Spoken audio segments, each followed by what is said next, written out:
Hey guys, Kamina the coach here. I'm going to try to switch gears. So I'm Kamina the coach. This channel was originally to help people get ready to work and live abroad. COVID forced me back to the United States, and then I kind of refocused the channel to help people focus on early childhood trauma as I work through my early childhood trauma related to adoption and all the stuff that went with that. I'm going to start trying to refocus the channel because I know that teachers are struggling in the United States post-COVID. So I want to try to help where I think the most help is needed right now. The last day of November of 2022, and another teacher has been shot in a school in Georgia, and 6 children, as of the time that I'm reading, maybe more have been shot. So I think that you're not safe and you're undervalued and you're underpaid. And so I'm going to try to refocus this channel to start helping you guys out. So the topic, without further ado, so the topic of this video is your documents are your responsibility. So it seems like this is a no-brainer, but I think that it is very easy, especially once you are in a country, to be overloaded and not paying attention. I really need you guys to be on it when it comes to your documentation. And I'm not just talking about your passport and your visa and your degree and your license. Those seem like no-brainers. I'm talking about any kind of document that you have that is pertinent to your employment. You need to have the original copy if possible, and definitely a scanned copy. So let me give you an example of what I'm talking about. So I am back in Mexico. I have been since August of 2022, and I have moved. This is my 3rd time moving since I've been back in Mexico. So every time I move to a new school, I need to change my address and change my employer on my residency card inside of the system. So in order to do that, so there is an actual official document that has my address on it. I didn't know that the first time. And when I went, the first time I changed schools, they were like, well, what's your original address? And nobody had said anything to me. When we went to go do the visa process, you don't know what you don't know. And how do you know to ask for something? Nobody's told you need to ask for something. And so my boss put her address, because I didn't have an address yet, she put her address as my address, and she was like, oh, my address is just your address for life.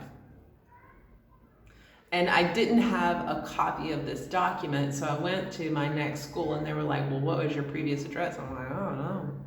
So I had to email my prior boss and ask her what her address is. So when we went to go do the process, then we changed my address and changed my employer. And the immigration office actually provided me 2 separate documents. One was official change of employer with their actual ink stamp on it, and the other one was official change of address with their ink stamp on it. So I have these in my hand, in my manila folder in hand. Important. So when I came to my new school, my HR person didn't ask me for these documents. But I knew that I needed these documents because I had gone through the process before, right? So she asked me to come in yesterday. I don't start work until tomorrow. She asked me to come in yesterday. So let's do your paperwork. We didn't do any paperwork, but we went to the visa office of the school, and the woman was like explaining the process, not knowing that I already know the process.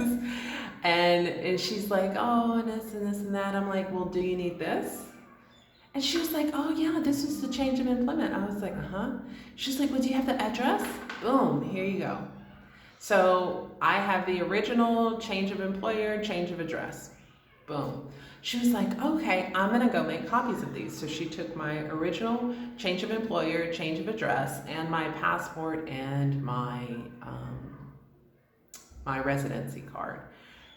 So she went to go make copies of those, and it's taking a while, and my HR person's like, well, maybe we go talk to pay and blah, blah, blah. So we're passing the woman, and she's like, oh, here's your documents back. So she handed me my passport, and she handed me my residency card, and so I've only been here 5 days or something like that, but if you're not used to doing this, so for those of you who don't know me, I have been abroad for almost a decade, over a decade, I don't know, I lost count, but I've taught in 8 different countries and I've moved around a lot. So I'm really used to organized chaos, disorganized chaos, things changing quickly.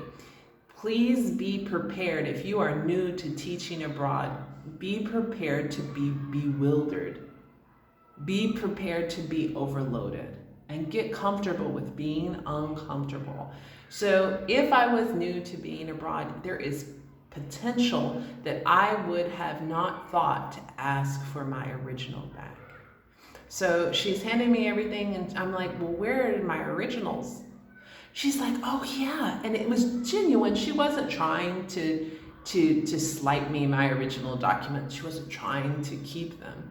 She's just overloaded. And you will find in most countries, the locals that are working at your school are overloaded. Please have some compassion for these people. And as a foreigner in someone else's country, you're probably making a lot more than the locals, except in Saudi Arabia. You're probably making a lot more than the locals, and they are probably very, very, very overloaded. So she was not maliciously trying to keep my documents. She just forgot. And she had to shift through a bunch of documents before she got to my originals. So I was thankful to be able to get my originals back, because I had the forethought to remember to take these documents back. And I do have a scanned copy, but what I have seen here in this country, it is important to have originals of stuff. So that is the moral of story for this video. Your documents are your responsibility, and there is going to be a lot of shuffling around of documents to get started and for renewals and all sorts of stuff. Depending on what country you're going to, there's a lot of shuffling around of documents when you begin the process for some countries. So I'm very lucky. The new job that I'm going to after this one, all they needed was my degrees. All they needed was my degrees, my certifications. They didn't need any kind of authentications. So it is possible you'll have to have something apostilled or authenticated. It is possible that where you're going. So as far as I know, Vietnam, they still have to do that. Saudi Arabia, you have to do that. China, for sure, you have to do that. And Mexico, you have to do that. That is a lot of shuffling around of your documents.